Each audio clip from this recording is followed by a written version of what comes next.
Welcome to the dairies of science fiction, where extraordinary stories come to life. Enjoy the journey.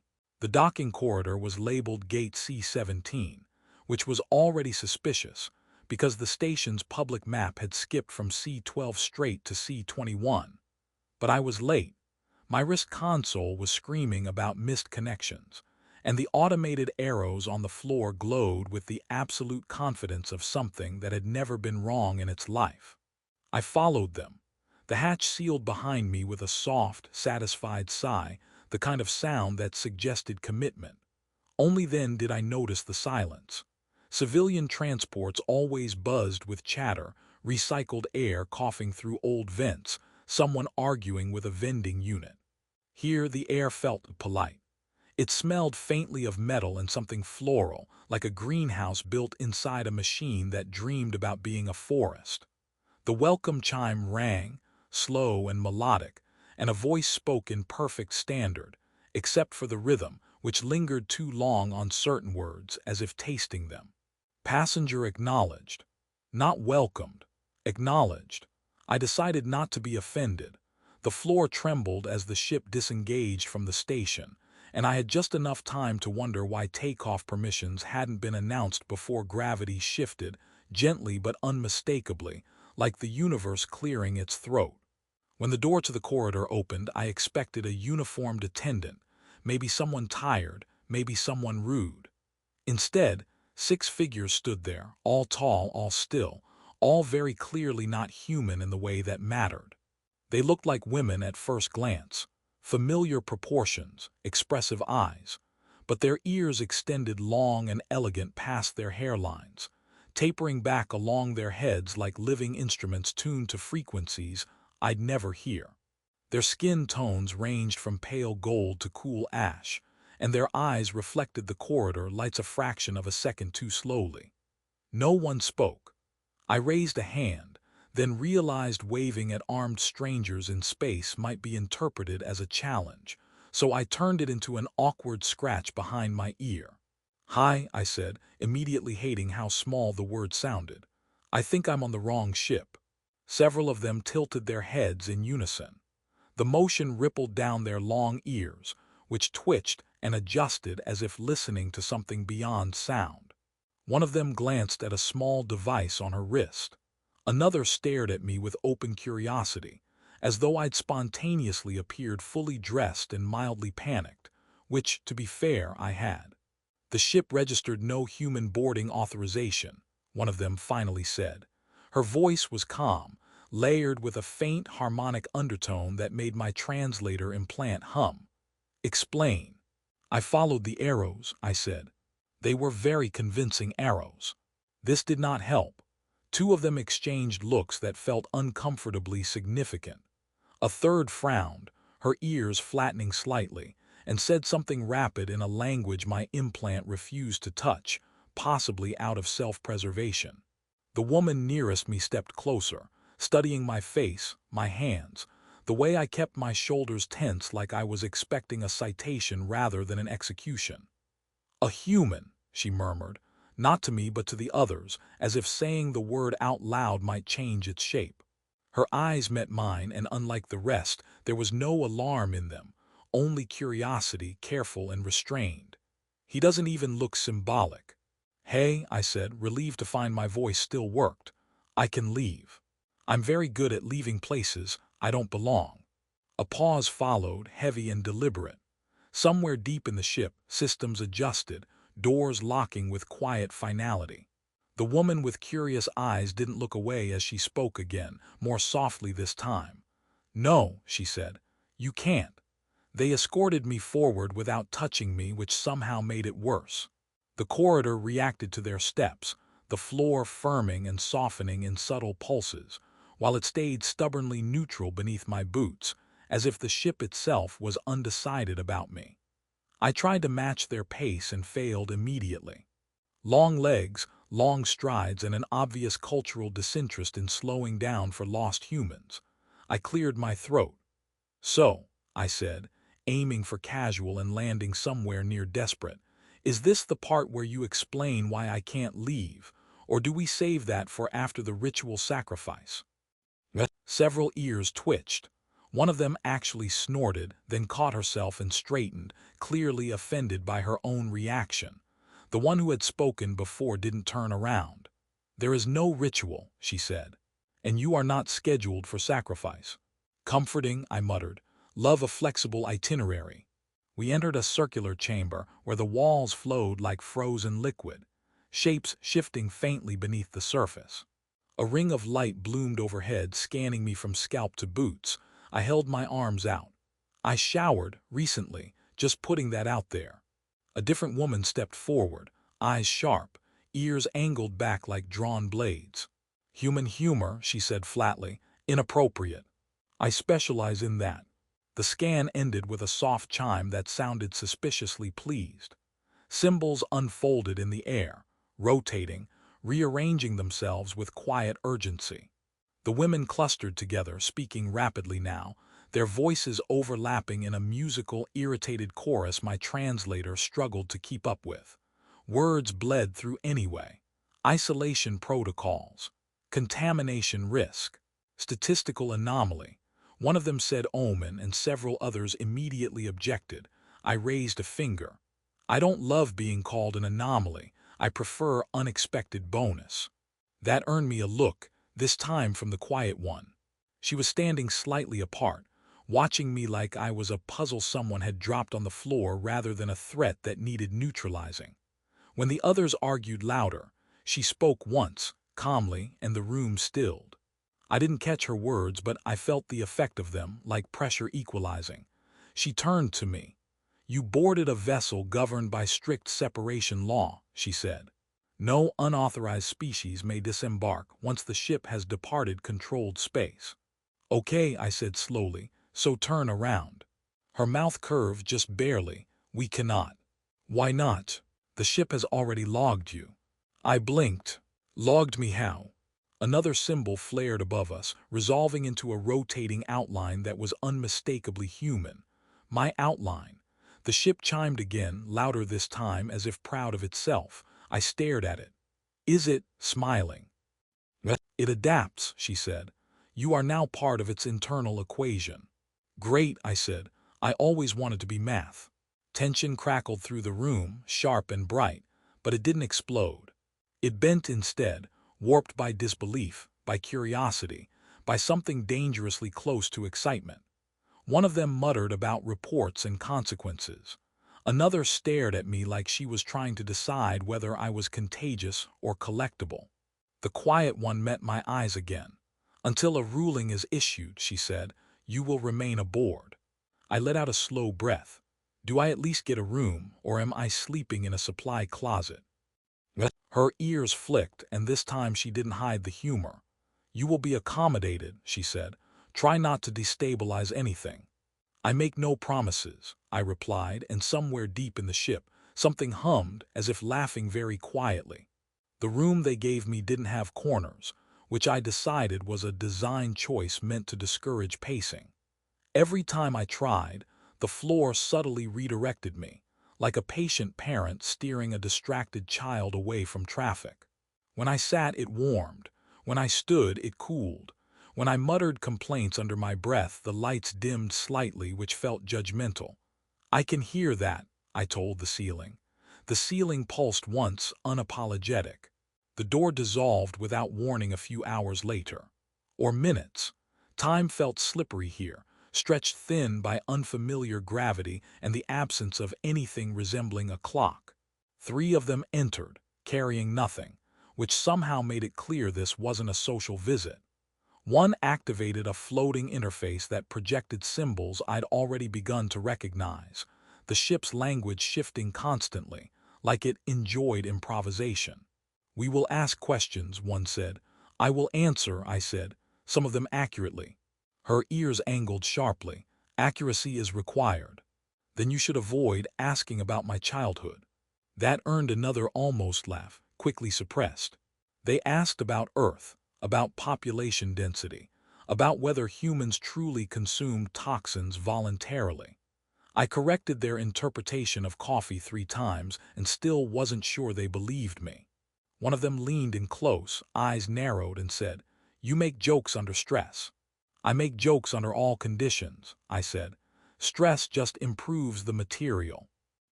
The ship chimed again, that same pleased sound, and the interface shifted, adding new annotations. I pointed at it. Is it taking notes on my personality? Yes, one of them said.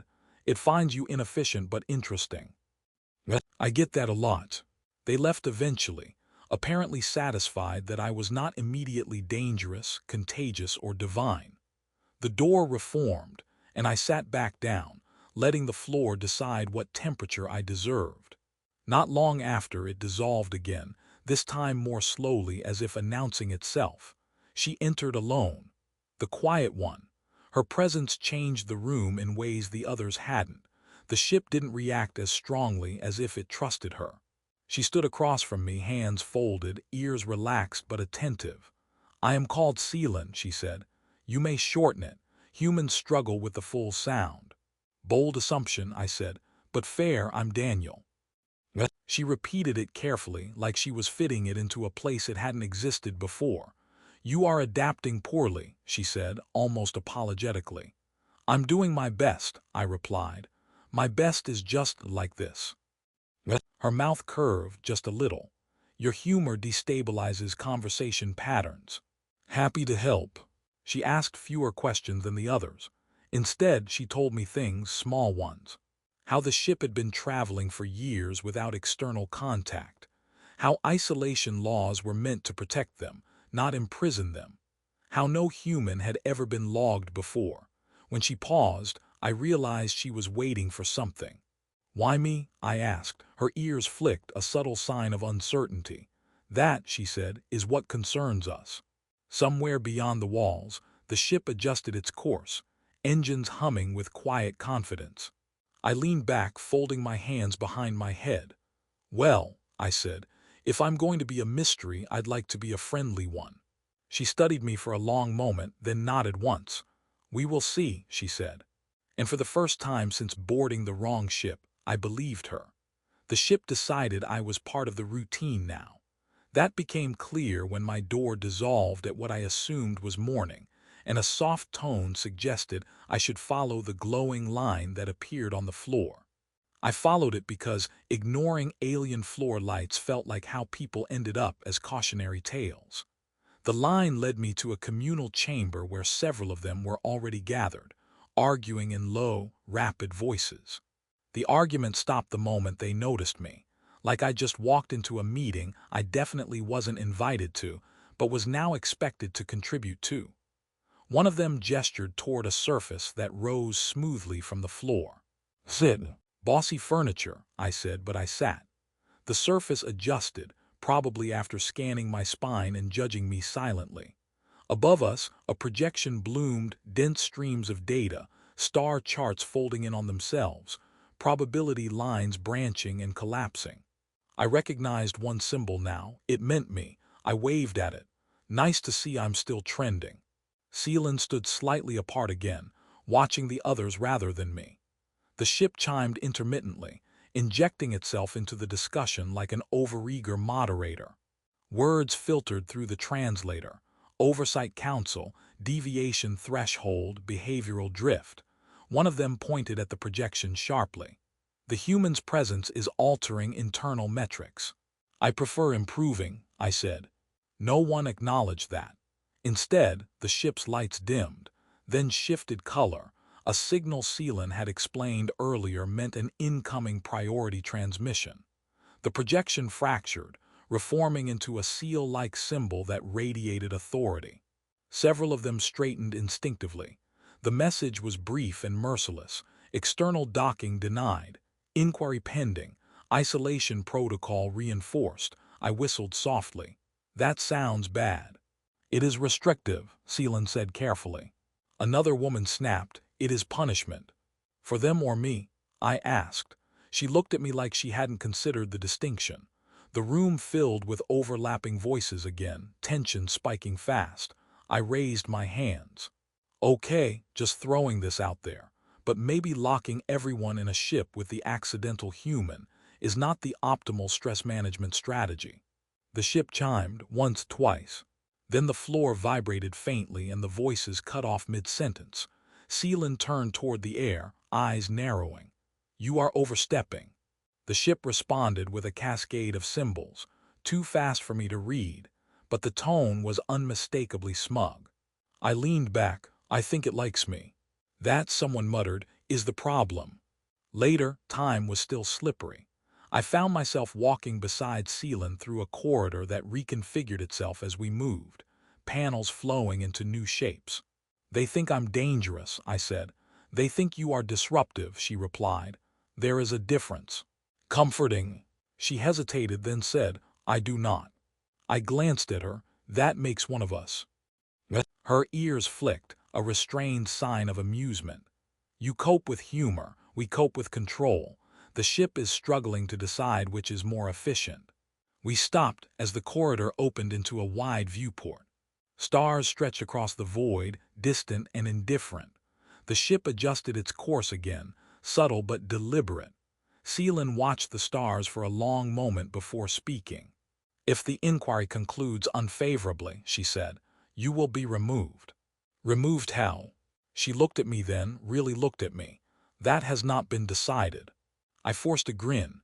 "Well," I said, "tell them I'm very cooperative, mostly." Somewhere deep within the ship, systems locked into place with a sound that felt final. Sae'len didn't smile this time, but she didn't look away either, and that felt like something had already shifted, whether any of us were ready for it or not. The ship began rationing access to me, which was not a sentence I ever expected to think.